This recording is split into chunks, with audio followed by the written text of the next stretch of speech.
Bismillahirrahmanirrahim. Assalamualaikum warahmatullahi wabarakatuh.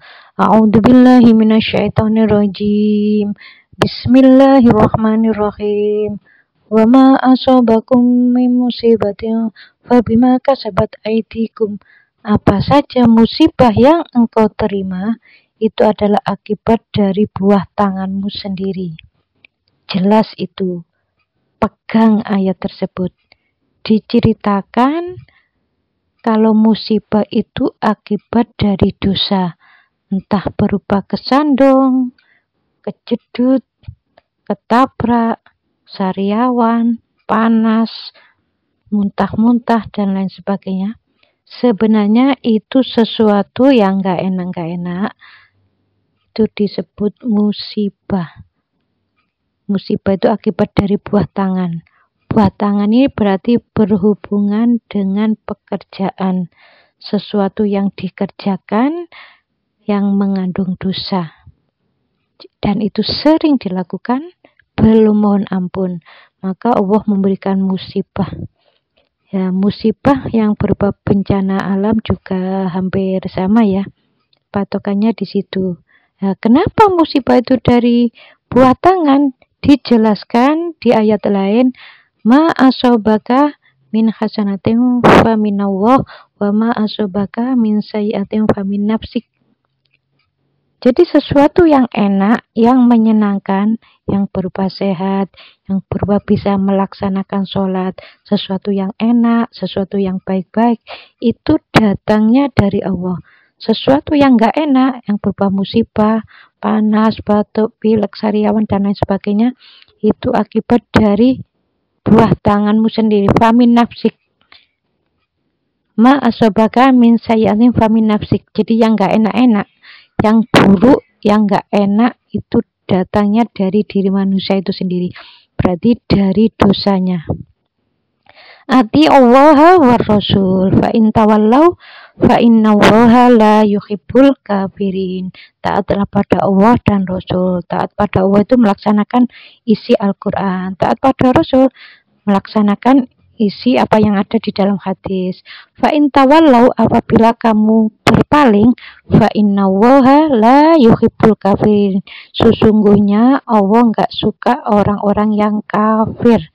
Jadi orang yang berpaling dari ayat ini, Allah itu enggak suka. Allah itu menganggapnya kafir. Bukan saya loh ya yang menganggapnya kafir. Allah yang berfirman. Ati Allah wa Rasul. Ati Allah, taatlah pada Allah. Allah itu perintah di dalam Al-Quran. Allah perintah lintalahum, berlemah lembutlah kamu dalam tutur kata. Tapi omongannya enggak lemah lembut, omongannya kasar, dan itu terus menerus dilakukan. Akhirnya Allah memberikan musibah. Musibahnya berupa sariawan. Terus ada orang mengingatkan, kamu omonganmu jangan kasar. Kalau terus menerus kasar nanti kena sariawan. Terus orang itu jawab, kata siapa sariawan dari dosa? Nah, orang ini berarti nggak cocok, nggak patuh dengan ayat Allah. Dia berpaling, nggak mau mengakui. Jadi kalau nggak mau mengakui ayat-ayat Allah, ayat ini cocok, terus ayat ini enggak. Kan orang itu ada yang seperti itu ya. Sebagian ayat ini cocok, terus ini enggak mau, ini mau. Ya jangan gitu ya. Semua apa yang ada di dalam Al-Quran, perintah Allah itu dilaksanakan.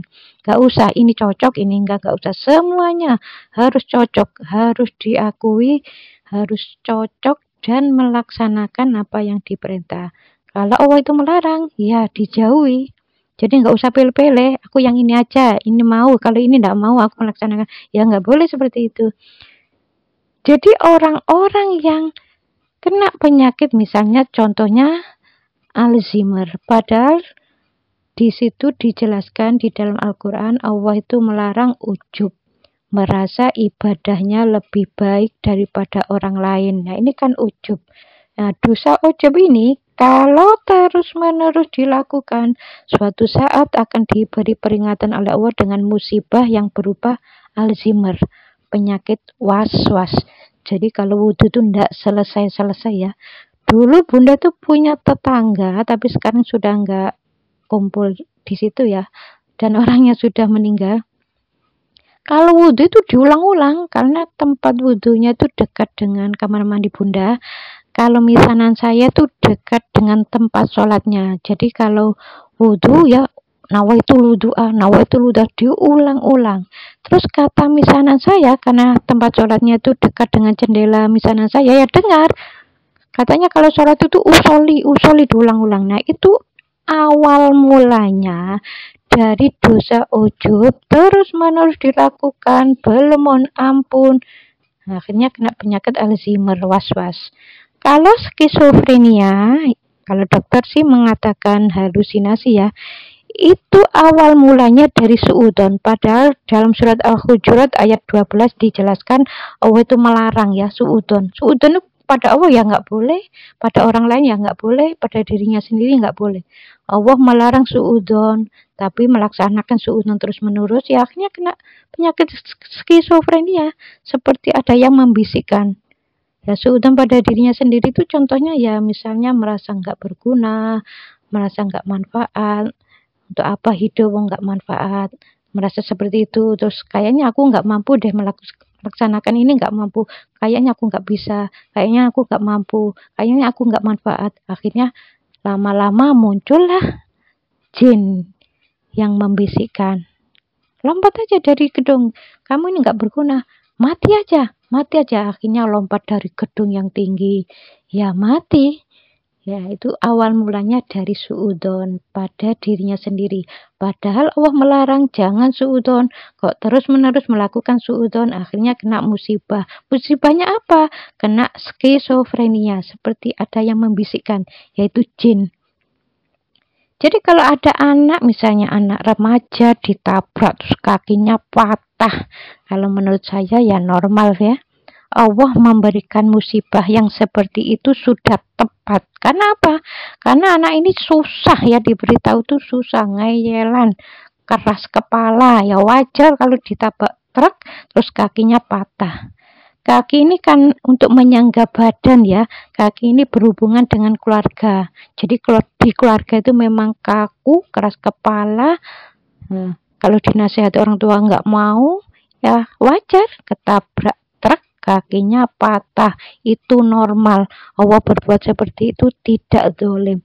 Kalau ada orang kena penyakit jantung, masuk rumah sakit, sudah sembuh, masuk lagi rumah sakit, seperti itu ya wajar, karena di dalam rumah tangga dia memang sering emosi ya, penuh tekanan. Jadi kalau menyuruh pasangannya atau anaknya tuh pakai tekanan, maksudnya maksa gitu loh, sering emosi, ya wajar kalau kena penyakit jantung. Kalau gula darahnya tinggi, merasa masukannya paling benar. Jadi siapapun yang merasa masukannya paling benar, ya siap-siap aja gula darahnya tinggi. Jadi itulah cara-cara Allah mengingatkan pada hambanya itu yang melalui sakit itu, agar mereka itu kembali kemana? Ke jalan yang benar. Jadi selama ini kalau orang yang kena gula darahnya tinggi ya, karena merasa masukannya paling benar ya diganti. Jangan merasa masukannya paling benar. Biasanya orang itu kalau merasa masukannya paling benar itu nggak mau mendengarkan masukan dari orang lain, itu nggak mau. Ini kan sombong. Makanya ya wajar kalau gula darahnya tinggi. Ya mudah-mudahan video ini ada manfaatnya ya. Assalamualaikum warahmatullahi wabarakatuh.